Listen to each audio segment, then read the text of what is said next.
이사야 24장 이 말미에 얘기하고 있는 심판받는 두 부류는 첫 번째는 죄로 인해서 심판을 받는 자들에 대해서 얘기를 하고 있어요. 그런데 동방에서부터 땅끝까지 최후 심판의 날에 구원받아 남은 자들이 여호와를 찬양하고 경배하는 모습도 그 심판 가운데 있다는 거예요.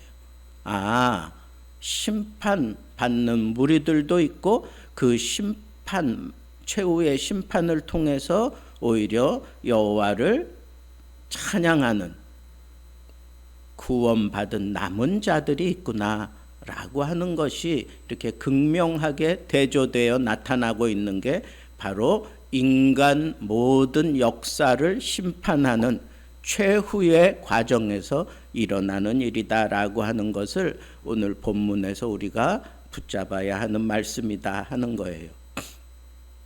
특별히 그 당시 가장 극악한 그런 모습으로 패역해진 유다 백성들, 그리고 선지자 자신이 탄식하며 범죄한 이 백성들을 향하여 안타까워하면서 여호와의 심판을 두려워하고 있는 이런 모습도 14절부터 20절에 이렇게 쭉 나타나고 있는 것을 볼 때, 하나님의 선민이라고 그렇게 자부하던 그 이스라엘과 남유다도 결국은 이렇게 다 멸망할 수밖에 없는, 그래서 하나님이 심판할 수밖에 없는 이런 상황에 대해서 선지자 이사야가 두려워하며 이 가슴이 막 저며오는 것을 오늘 본문 속에서 우리가 얼핏 엿볼 수가 있다는 거예요. 지상의 모든 강력했던 왕들, 그리고 천상의 악한 세력들이 옥에 갇혔다가 결국은 멸망하게 될 것도 예언되어 있는 것이 21절, 22절 말씀이고, 그래서 마지막 최후 심판 후에 여호와께서 이 남은 자, 택한 백성들의 왕이 되셔서 세세토록 영광을 받을 것이다. 이게 세상 종말에 대한 구약 선지자의 하나의 도표예요. 도표. 이게 모든 인간의 끝이다라고 하는 것을, 이 굴레 속에서 인간의 역사는 흘러가다가 이렇게 끝날 것이다 라고 하는 것을 예언해 놓은 부분이 오늘 우리가 읽은 말씀이에요. 자, 그러면 저는 여기서 무엇을 붙잡았느냐 하면 이 세상 끝날에 결국은 택한 자들과 불신자들이 궁극적으로 이렇게 심판 앞에 서게 될 것인데, 이 세상이 아무리 큰 권세를 가진 자를 세워놓고 그 밑에 숨으려고 하지만 결국은 그들이 저지른 악행 때문에 심판받고 만다는 것. 그래서 그들이 오히려 하나님의 백성들을 압제하고 좌절시키고 절망하게 만드는 이런 일들로 인해서 더 그 악을 쌓아가며 하나님의 심판에 아주 그 칼날을 예리하게 만들고 있다고 하는 거, 이런 사실들을 우리가 예의주시하면서 이런 상황들이 우리 눈앞에 비춰지게 될 때, 자연으로 인해서 하나님의 심판이 가까웠구나, 아니면 이 세상 사람들이 점점 악해져가는 그런 모습을 보면서 지금 막 끝을 달리고 있구나, 우리가 감당할 수 없는 그런 악한 세력이 지금 우리를 뒤덮고 있구나라고 하는 이런 상황들이 우리 눈앞에 자꾸 비춰질 때, 여러분 요즘 뉴스 보기가 참 두려워요. 그죠? 우리나라에서도 이런 심각한 일들이 막 일어나잖아. 인터넷 왕국이 되고 나니까 이걸로 인해서 아주 파렴치한 일들, 기기묘한 일들이 지금 우리 한반도를 중심으로 해서 얼마나 많이 일어나고 있는지 압니까? 뭐 세계의 뭐 경제 대국으로 우리 한국이 지금 올라섰다 어쨌다 그런 소리 하고 있지만, 우리가 자랑 삼고 있는 이런 뭐 인터넷, 뭐 IT 이런 것들로 인해서 세상 사람들도 아주 기절초풍할 만한 그런 심각한 죄악을 막 퍼뜨리는 그 온상 재배하고 있는 나라 중 하나가 우리 한국이라는 거 아세요?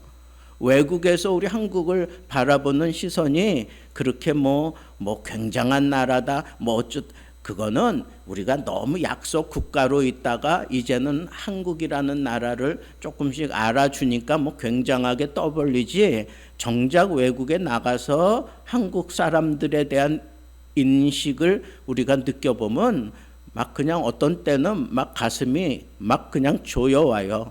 야, 한국이 이런 무시무시한 나라인가, 한국이 이렇게 참 심각한 나라인가, 이런 게 막 그냥 저절로 느껴질 때가 너무 많은 거예요. 그만큼 우리 한국도 이 하나님의 심판의 이 꼭대기에 지금 다다르고 있는 그런 모습을 지니고 있다는 걸 알아야 돼요. 자, 그러면 우리는 지금 어디에 서야 하겠느냐 하는 거예요. 나는 지금 어디 서 있나 하는 것을 먼저 살펴봐야 돼요. 나는 하나님의 심판에 휩쓸려 갈 그런 대상들 가운데 있나, 아니면 이 무시무시한 환란이 쏟아지는 가운데에서도 남은 자, 하나님의 구원을 받는 그런 자 속에 내가 있나 하는 것을 분명히 빨리 가늠하고 내가 정말 남은 자답게 살아야 하겠다 하는 이런 사명감을 가지고 살아야 되는 시기가 지금 우리가 지금 처한 현실이다 하는 것을 생각해 볼 때, 자, 그렇다면 이 심각한 환란이 점점 우리를 옥죄어 오고 있는데, 그럴 때 오히려 그 심판날에 오히려 하나님 앞에 기뻐하는 자들이 있어요. 하나님 앞에 기뻐하는 자들, 오늘 본문 말씀 속에도 그렇게 나오잖아요. 오히려 하나님 앞에 막 영화로운 찬양을 부르며 자기도 영광스러움에 처하는 그런 부류, 남은 자, 얼마 되지 않는 그 소수들이 있다는 거예요. 하나님의 이 심판 막 쏟아질 때, 노아의 홍수와 같은 그런 심판이 쏟아질 때 하나님께서 노아와 그 가족을 방주에 담아 두셨던 것처럼 하나님께서 또 이 남은 자들, 소수라는 뜻이에요. 이 남은 자들을 하나님이 담아서 보호해 주는 사람은 어떤 사람인가? 이 극심한 환란의 세대를 어떻게 살아가는 사람인가? 첫째로, 그 사람은 영화롭게 하는 사람이에요. 하나님을 영화롭게 하는 그런 삶을 살아가는 사람이에요. 여러분, 우리가 이 세상 살아가면서 아무리 극심한 환란이 막 쏟아붓고 막 유황 불못이 떨어질지라도 그 현상을 바라보면서 그 순간순간에 내 삶의 자리에서 하나님을 영화롭게 하는 자, 그 극심한 환란의 비가 막 쏟아지는 그 상황에서도 하나님께 영광을 돌리는 자. 언젠가 제가 간증을 소개한 적이 있는데, 하나님 앞에 11조를 하며 정말로 하나님 뜻대로 내가 잘 해보겠습니다. 그래가지고 막 커졌어요. 걷잡을 수 없이 막 기업이 커졌어요. 그러면서 이 사람이 신앙생활이 점점 느슨해졌어.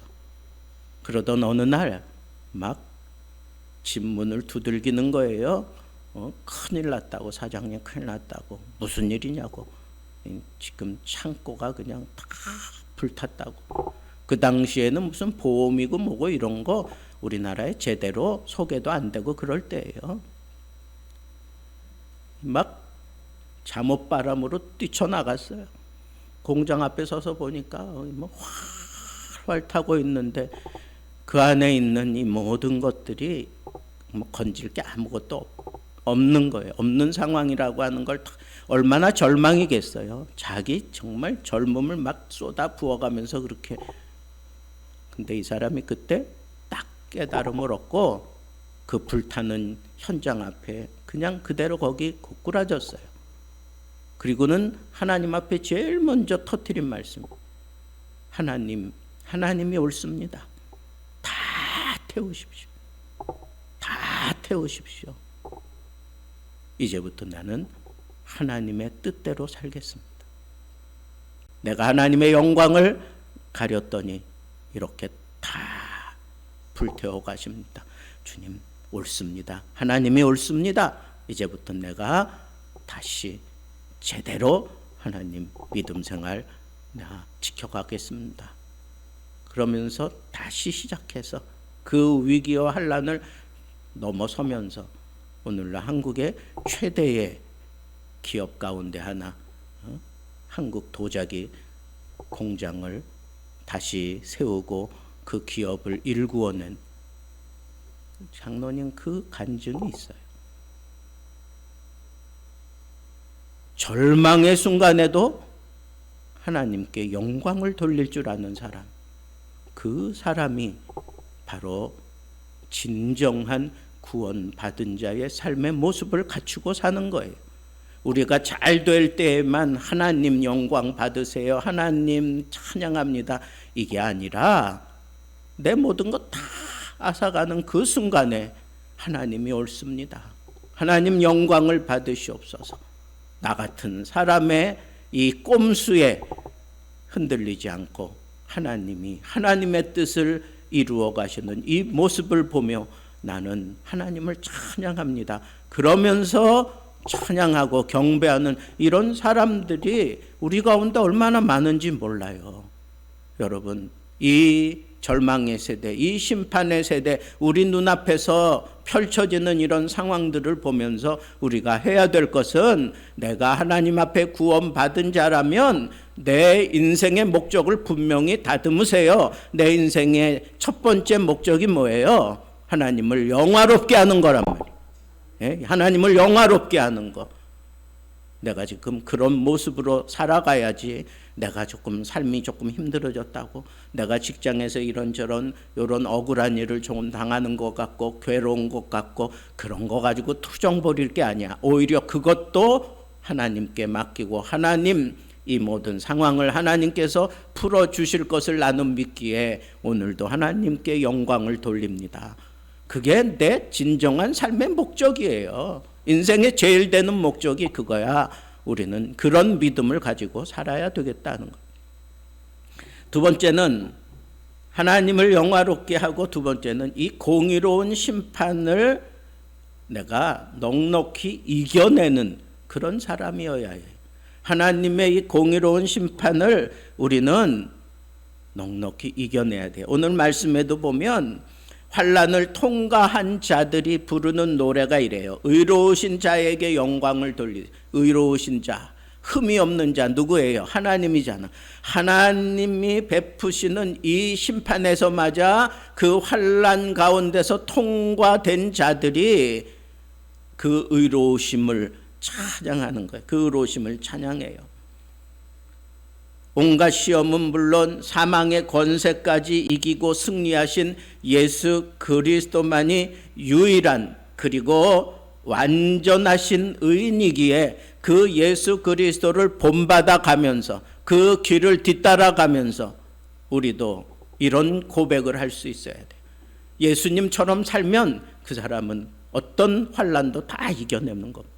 예수님이 십자가 지고 죽으시고 부활하시기까지 환난이 없었습니까? 어쩌면 예수님의 삶, 공생애는 아주 무수한 환난 가운데에서 그 공생애를 마쳤다고 하는 거예요. 여러분, 가장 안타까운 때는 언제였을까요? 아마 가룟 유다가 예수님을 배신하고 등 돌리고 뛰쳐나갈 때 아니었을까요?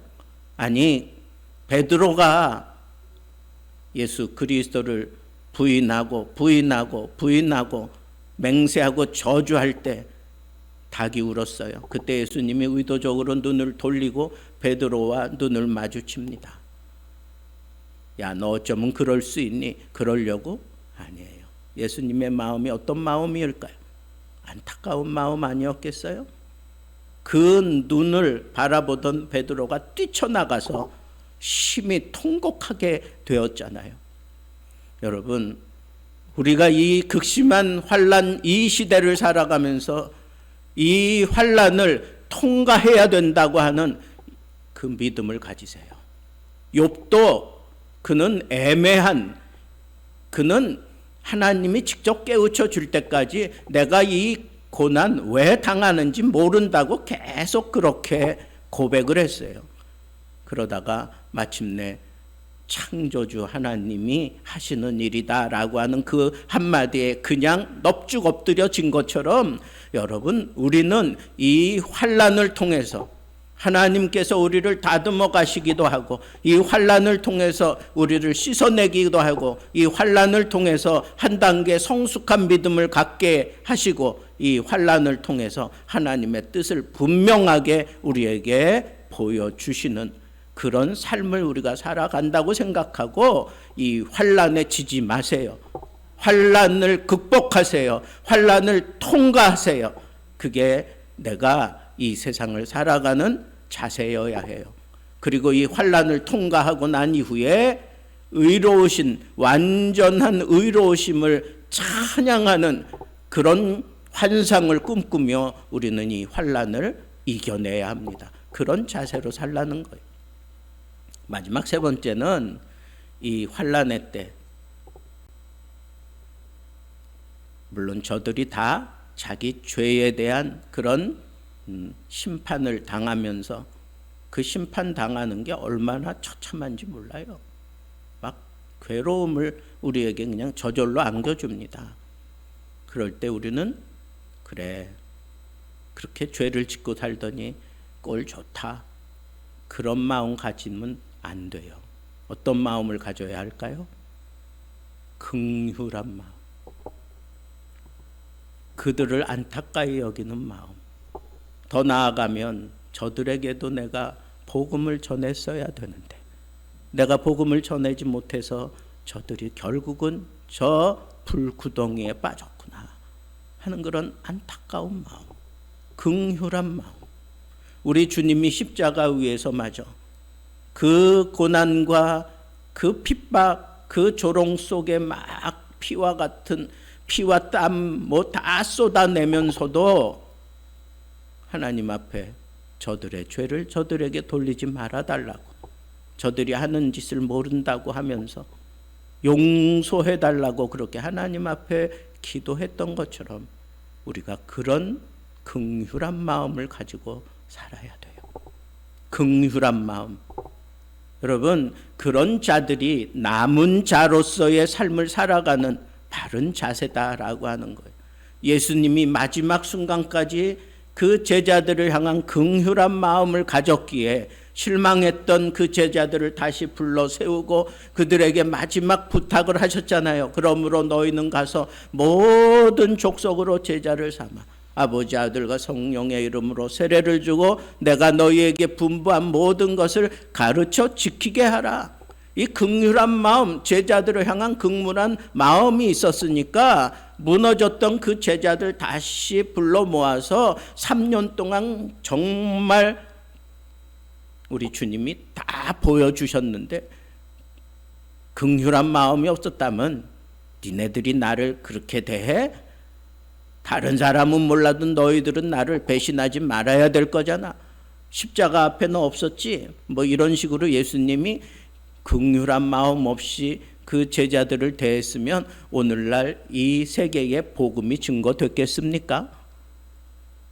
여러분, 예수님이 너무 소중하게 생각했던 그 제자 삼는 사역, 그리고 이 복음 증거함에 이 귀중하고 소중한 것, 그거 감당해야 될 사람들이 내가 뽑아놓은 이 제자들이라고 하는 이 사실을 예수님 마음에 품었기 때문에 끝까지 제자들에게 긍휼한 마음을 가지고 그들을 다시 일으켜 세우고 그들을 통하여 이 악한 세대의 희망의 빛으로 삼아 주셨던 겁니다.